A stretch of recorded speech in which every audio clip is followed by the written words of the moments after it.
तो जैसे आप देख रहे थे, सचिन पायलट जी अभी एक रैली को संबोधित कर रहे थे दौसा में। हम दौसा में ही है, इनका क्षेत्र है।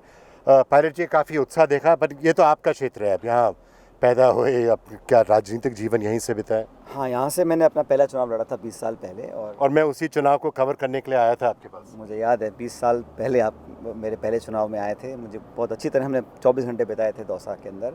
और यहाँ से पहले वीरेश्वर के पिताजी यहाँ से कई बार सांसद रहे, तो यहाँ के लोगों से एक अलग तरह का जुड़ाव है। और आज भी जो सभा में आपने देखा होगा, लोग उत्साहित हैं, कार्यकर्ताओं में जोश है और वो चाहते हैं कि बदलाव हो, क्योंकि पिछली 2 बार से यहाँ पर हम लोग कामयाब नहीं हो सकें। तो इस बार लोगों का मन बना है कि 10 साल में लोग उब गए हैं, बदलाव चाहते हैं और एक सकारात्मक पहल वो करना चाहते हैं, और कांग्रेस पार्टी अच्छे बहुमत के साथ जीतेगी इस बार यहाँ से। पर अगर आप देखेंगे, अगर आप 2019 की तरफ अगर आप अपना ध्यान आकर्षित करें, तो उस समय तो आप असेंबली इलेक्शन में जीते थे, कुछ ही महीने पहले जीते थे, पर भाजपा 25 में से 25 सीट ले गई लोकसभा चुनाव में। 2014 को आप देखेंगे तो फिर से भाजपा 25 में से 25 सीट ले गई। इस बार क्यों आपको लगता है कि इस स्थिति में कोई बदलाव आएगा? देखिए, 19 का जो चुनाव हुआ था उस समय बॉर्डर पर एक्शन हुआ था और उस समय एक अलग परिस्थिति बन गई थी, और हमारा एक सरहद का राज्य है, यहाँ पे अलग भावना उस समय थी देश के अंदर, तो उसका भी शायद कहीं ना कहीं फ़र्क पड़ा होगा चुनावी परिणाम में। लेकिन मुझे लगता है कि 2-2 बार सारी सीट जिताने के बाद भी प्रदेश को कुछ खास मिला नहीं, क्योंकि दोनों सरकारें बीजेपी की सेंटर में भी है, जयपुर में भी थी, ज़्यादा विकास हुआ नहीं, लोग अपने आप को अपेक्षित महसूस करते थे। और जो भाजपा ने खुद चलकर वादे किए, देखिए जो देश में काम चल रहा है वो तो कोई सरकार है चलेगा, लेकिन जो आपने खुद अपने मुंह से वादे किए हैं 2 करोड़ रोज़गार देने के, किसान की आमदनी दुगनी करने के, काला धन समाप्त करने के, उनमें से कोई पूरा नहीं हुआ है।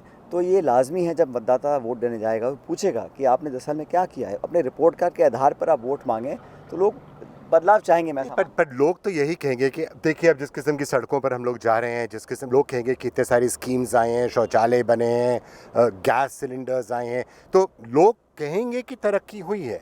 पर और आप क्या कहेंगे कि अगर मान लीजिए कांग्रेस पार्टी या इंडिया अलायंस जीत कर आती है, तो आप कौन से कार्यक्रम सामने लाएंगे? आपका क्या मैनिफेस्टो होगा, ताकि आप लोगों को यकीन दिला सकें कि आपके सरकार में भी उसी किस्म की तरक्की हो? देखिए, जो रूटीन में सड़क निर्माण या पुल बनते हैं, ये तो लगातार एक ऑनगोइंग प्रोसेस है। सरकार वो होती है जो अपनी नीति से आम व्यक्ति का जीवन बेहतर कर सके। आज जो आम नागरिक है, क्या वो अपनी आमदनी उसकी बड़ी है? क्या वो अपने आप को सुरक्षित महसूस करता है? क्या उसके बच्चे एक अच्छी शिक्षा ग्रहण कर पा रहे हैं? तो ये जो आपका निर्माण काम कराना विकास नहीं होता, लोगों की जीवन को बेहतर बनाना विकास होता है। 10 साल पूर्ण बहुमत की सरकार रही और मुझे लगता है कि देश में कर्जा बढ़ गया। सरहद पर चीनी फ़ौजें हमारे सरहद के अंदर घुस रही हैं। हमारे अंदर गांव और शहर की खाई बढ़ गई है, अमीर गरीब में बहुत खाई बढ़ गई है। जो संसाधन देश के थे, हवाई अड्डे हैं, पोर्ट हैं, खाने हैं, बिजली घर हैं, वो सब औने पौने दाम पे चंद लोगों को दिए जा रहे हैं। तो जो विकास हुआ है उसका जो फ़ायदा है, आज भी केंद्र सरकार 80 करोड़ लोगों को सब्सिडाइज खाना खिला रही है। आप तो कहते हैं रेवड़ी नहीं बांटनी चाहिए, फिर आप लोगों को खाना मुफ्त दे रहे हो। तो विकास होता है जब आदमी अपने पैर पे खड़ा हो, उसके बच्चे शिक्षित होकर रोजगार पा सकें। विकास की गति, और आज जो संस्थाओं पे आक्रमण हो रहा है, जो संवैधानिक संस्थाओं को खोखला करने की एक साजिश रची जा रही है, वो जनता देख रही है। तो लोकतंत्र में विपक्ष की आवाज़ को दबाना, एजेंसीज का दुरुपयोग करना, विकास के नाम पर सिर्फ प्रचार करना, मैं नहीं कह रहा हूँ कि कहीं कोई निर्माण नहीं हुआ है, लेकिन जो आपने खुद वादे किए थे क्या वो पूरे हुए हैं? जनता सवाल पूछेगी। ये जो आप बात कह रहे हैं कि मान लीजिए इस चुनाव में भी भाजपा जीत के आती है, तो तानाशाही आ जाएगी, संविधान परिवर्तन कर लिया जाएगा, एजेंसीज का दुरुपयोग की जो आप बात कर रहे थे, क्या ये आपको लगता है ऐसे इश्यूज हैं जिनसे जनता में कनेक्ट हो रहा है? देखिए, निर्वाचन आयोग के जो चयन की प्रक्रिया होती है उसमें 3 लोग हैं, चीफ जस्टिस, प्रधानमंत्री, नेता विपक्ष। इन तीनों की सहमति से एक व्यक्ति चुना जाता है। अब कानून बदल दिया है, प्रधानमंत्री, एक मंत्री और चीफ जस्टिस, मतलब 2 का बहुमत है तो आप किसी मर्जी को बना लीजिएगा। निर्वाचन आयोग के अधिकारी इस्तीफा दे रहे हैं। चंडीगढ़ में जो खुला खेल हुआ हम सब ने देखा है। तो संस्थाओं की इंडिपेंडेंस पर भी बहुत बड़ा एक परछाई पड़ रही है। लोगों के जहन में सवाल उठ रहा है कि अगर इतना इन्फ्लुएंस हो रहा है संस्थाओं के अंदर, निर्वाचन आयोग में लेके, ब्यूरोक्रेसी में लेके, जुडिशरी में लेके, तो इसका अंत कहाँ पर है? निर्वाचित मुख्यमंत्रियों को हम जेल में डाल दें रात के अंधेरे में।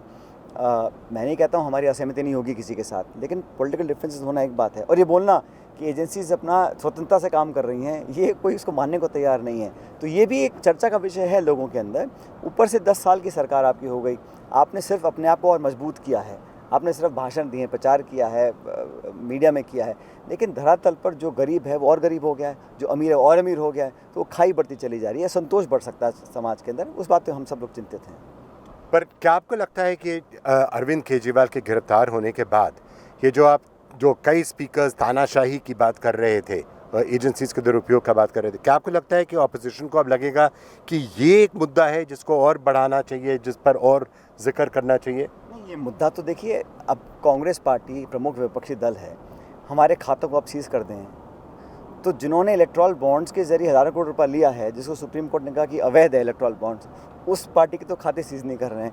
1994 का 94 का कोई नोटिस था, उसके बहाने लेकर आप कांग्रेस के खाते सीज कर दें, एक तरह से बाधाएं डाल दें विपक्ष के काम करने में, तो वो उसको कौन सही मान सकता है? ये बात गलत है। तो मैं ये नहीं कह रहा हूँ कि जो चर्चा लोग करते हैं वो सच हो जाएगा, लेकिन एक डाउट लोगों के जहन में आ रहा है, एक क्वेश्चन आ रहा है कि भाई ऐसा अगर इस तरफ हम जा रहे हैं तो कहाँ जाके रुकेगा ये?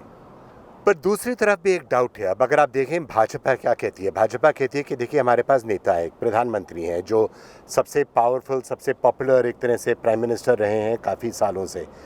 ऑपोजिशन के पास कौन है, ऑपोजिशन के पास कौन सा चेहरा है? ऑपोजिशन तो यही नहीं तय कर सकती है कि इंडिया अलायंस अगर चलना है तो सारे पार्टीज़ को एक साथ लेके सामने कैसे जाना है, कैसे कैंपेन करना है, कैसे मैनिफेस्टो बनना चाहिए, तो ये कैसे देश को कैसे चलाएंगी? देखिए, प्रधानमंत्री किसी पार्टी का नहीं, पूरे देश के होता है, कोई प्रधानमंत्री भी हो, और हर प्रधानमंत्री की जिम्मेदारी रहती है कि जितनी भूमिका सरकार की उतनी विपक्ष की भी होती है।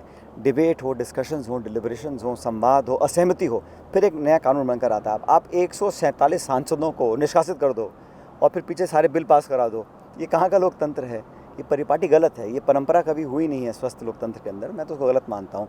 जहाँ तक विपक्ष की बात है, हम लोग इकट्ठे क्यों आए? हमारी भी असहमति हर सब्जेक्ट पे नहीं है ना, अलग अलग दलों की।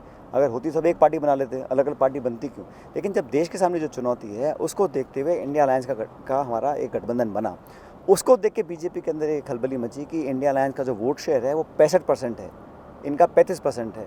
तब उन्होंने एनडीए को दोबारा पुनर्जीवित किया। अभी भी उनका गठबंधन कई राज्यों में नहीं हो रहा है, लेकिन क्योंकि सरकार है, सत्ता है, ताकत है। पर नीतीश कुमार वापस चले गए, ममता बनर्जी के साथ अलायंस नहीं हुआ वेस्ट बंगाल में, अभी भी सीट शेयरिंग पे चर्चा चल रही है अन्य राज्यों में। नहीं, मैं अगर बीजेपी इतनी कॉन्फिडेंट है अपने परफॉर्मेंस को लेकर, तो सारे नेताओं को विपक्ष के अपने साथ क्यों जोड़ रही है? कांग्रेस नेताओं को क्यों तोड़ रही है? कल भी एक और सांसद उन्होंने लिया है। अगर आप इतने पावरफुल और कॉन्फिडेंट हैं तो क्या ज़रूरत है आपको कांग्रेस के एमपीओ को तोड़ने की? तो ये कहने की बात है, लेकिन धरातल पर वास्तविकता कुछ और है। हमारा अलायंस का एजेंडा है कि हम इकट्ठे होएं, देश में एक संतुलित विपक्ष और सत्ता पक्ष रहे, हम चुनाव जीतें। एक रोड मैप ब्लूप्रिंट हमने तैयार किया है, उसके आधार पर चुनाव लड़ेंगे, और किस व्यक्ति को क्या पद मिलेगा ये चुनाव के बाद हम तय करेंगे। इसमें it is not a popularity contest, it is a question of चुनाव लड़ें मुद्दों पर, सिद्धांतों पर, इशूज़ के ऊपर। पर अलायंस को अगर हम अलग रखें, इन राज्यों की अगर हम बात करें, राजस्थान को लीजिए या छत्तीसगढ़ जहां आप वहाँ नज़र रख रहे हैं, इन राज्यों में कांग्रेस और भाजपा के बीच में लड़ाई है। और अगर आप 2014 में देखें या 2019 में देखें तो कांग्रेस और भाजपा की जहां भी लड़ाई हुई है वहाँ कांग्रेस की हार हुई है, और बहुत बुरी तरह से हार हुई है। आप बिल्कुल सही कह रहे हैं। पिछले 2 चुनावों में जहाँ 1-to-1 कॉन्टेस्ट होता है, वहाँ पर बीजेपी को बहुमत मिला है। हम लोग अच्छा परफॉर्म नहीं कर पाए। बहुमत इन्हें करीब 90% से ज़्यादा सीटें मिली हैं इन इलाकों में। हाँ, मैंने कहा ना, तो इन सीट्स पे भाजपा मैक्सिमाइज़ कर चुकी है ना। सीट तो 25 ही हैं यहाँ पे राजस्थान में, 27 तो जीत नहीं सकते आप, 25 जीतेंगे ना, तो अब कम ही होगा, उससे ज़्यादा तो हो सकता नहीं है। तो इसलिए इन राज्यों में कांग्रेस पार्टी दोबारा मेहनत कर रही है। छत्तीसगढ़ में हम लोग अच्छा परफॉर्म करेंगे। राजस्थान के अंदर भी लोग अब समझ गए हैं कि हम लोगों को टाइम आ गया। मतदाता जो होता है ना विक्रम जी, वो हमेशा संतुलन बनाना जानता है, वो बैलेंस करना जानता है, वो आईना दिखाना जानता है। वो बोलते नहीं है, एग्जिट पोल में कुछ नहीं आएगा, ओपिनियन पोल में, लेकिन जब वोट पड़ेगा लोग जानते हैं कि तराजू को बैलेंस करेंगे तभी काम चलेगा। इसलिए राजस्थान, मध्य प्रदेश, छत्तीसगढ़, इन सब स्टेट्स में कांग्रेस पार्टी पहले से बहुत अच्छा परफॉर्म करेगी। अगर कोई खास तौर से सीट्स हैं जिन पर आपकी नज़र होगी, क्योंकि कुछ ऐसे क्षेत्र थे, जयपुर देहात जिसकी तरफ हम लोग अभी फ़िलहाल बढ़ रहे हैं, वहाँ भी शायद असेंबली में कांग्रेस को ज़्यादा सीट मिली थी। 2023 की मैं बात कर रहा हूँ। दौसा तो आप ही का क्षेत्र है। कौन कौन, और नागौर में इस बार बेनीवाल साहब आप ही के साथ हैं, आप ही के साथ अलायंस में हैं आरएलपी, कौन कौन से एरिया? मैं इस कैलकुलेशन में नहीं पढ़ता हूँ, लेकिन ओवरऑल जो फीडबैक मुझे मिला है, शेखावटी में, हाड़ौती में, जयपुर के आसपास, बागड़ के क्षेत्र में, गंगानगर, बीकानेर, सब जगह कांग्रेस के अच्छे उम्मीदवार आए हैं, बल्कि बीजेपी से बहुत बेहतर हैं।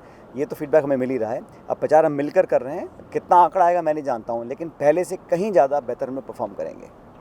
सचिन पायलट जी, बहुत बहुत धन्यवाद, आपने हमसे बात करी। सचिन पायलट हमारे साथ दौसा में थे। आपने देखा अभी वहाँ जो उम्मीदवार हैं वो अपने नॉमिनेशन पेपर्स फाइल कर रहे हैं। अब देखते हैं आगे जाके होता क्या है, और जो अंत में जो नतीजा सामने आएगा वो तो हमें सिर्फ 4 जून को ही पता चलेगा।